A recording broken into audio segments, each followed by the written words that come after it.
के ले आइल बारे कुछ न मजा भेटाइल हो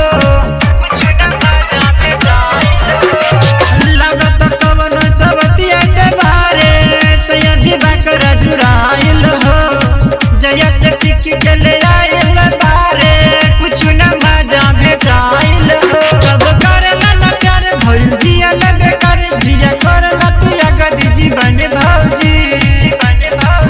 बरिया दे अबे नहीं ते यार बा भतर से भड़ला न मन भौजी बरिया दे अबे नहीं के यार बा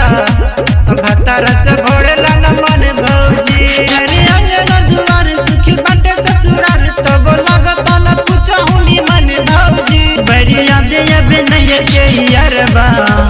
भतर से भड़ला न मन भौजी बरिया दे अबे नहीं के यार बा भतर से भड़ला न